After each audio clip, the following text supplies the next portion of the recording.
శ్రీ రేణుకా ఎల్లమ్మ జ్యోతిష్యాలయం. వ్యాపారం, చదువు, ఉద్యోగం, పిల్లలలో జ్ఞాపక శక్తి, రాజకీయం, ప్రేమ, పెళ్లి, సంతానం, భార్యాభర్తల మధ్య కలహాలు, కుటుంబ సమస్యలు, ఆరోగ్య సమస్యలు, ప్రమోషన్, విదేశీ ప్రయాణము, లక్ష్మీ శాంతి, మనశ్శాంతి, భూ వివాదాలు, కోర్టు సమస్యలు, ఆర్థిక ఇబ్బందులు, కళ్యాణ దోషం, భయం, చేతబడి నివారణ, నరదిష్టి, నాగదోషం, చెడు దోషాలకు యంత్రములు ఇవ్వబడును. మరియు ఏ ఇతర సమస్యలకైనా పరిష్కారం చెప్పబడును. స్త్రీ పురుష వశీకరణ చేయబడును. ముఖము చూసి, చెయ్యి చూసి ఏ సమస్యకైనా ఫోన్ ద్వారా జ్యోతిష్యం చెప్పబడును. గురూజీ సంజీవరాజ స్వామి. Phone number 9059468074. ఈ ఘోరం మొదలు అవుతుంది. మీరు జాగ్రత్త వహించండి. ఏం జరగబోతుందో వీడియోలో విని తెలుసుకుందాము. వీడియో మీకు నచ్చితే తప్పకుండా ఒక చిన్న లైక్ చేసి మమ్మల్ని సపోర్ట్ చేయండి. ఒక రహస్యమైన శక్తిని కలిగి ఉంటుంది ఈ రోజు ఎక్కువగా ఈ రాశి జాతకులకు కొంచెం ఆటంకాలు, ఇబ్బందులు, మానసిక ప్రశాంతత లేకుండా కలత చెందే అవకాశం ఉంటుంది.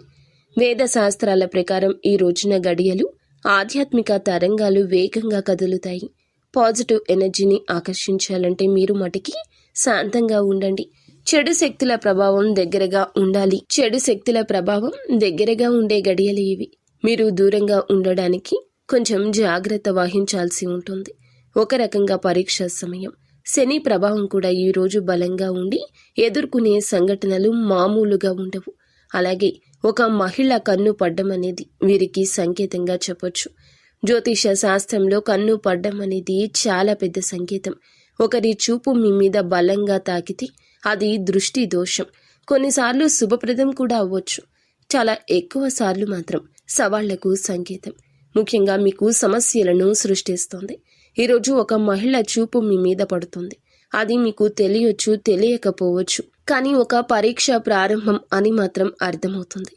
తలుపు తట్టడం, ఇంట్లోకి రావడం. ఒక మహిళ పెద్ద శబ్దం చేస్తూ ఇంటి తలుపు తడితే కేవలం భౌతిక సంఘటనే కాదు, ఆధ్యాత్మిక అర్థాన్ని కూడా కలిగి ఉంటుంది. శబ్దం అనేది కలత, భయం, గందరగోళాన్ని సూచిస్తుంది. తలుపు అనేది ఇల్లు, అంటే మన జీవితం. మన మనసు తలుపు తట్టి లోపలికి రావడం, బయట శక్తులు మన యొక్క జీవితంలోకి ప్రవేశించడం. ఇలా ఈ రోజంతా కాస్త గందరగోళంగా, పెద్ద పెద్ద హెచ్చరికలుగా మీ జీవితంలో ఉండొచ్చు. కావున నిశ్శబ్దానికి ప్రాధాన్యత ఇవ్వండి. మాటల విషయంలో జాగ్రత్త. మీ మాట ఎదుటి వారికి అస్సలు వినిపించకూడదు. మాటలతో నెగ్గాల్సిన పరిస్థితి ఈరోజు ఉన్నా కూడా మౌనంగానే ఉండండి.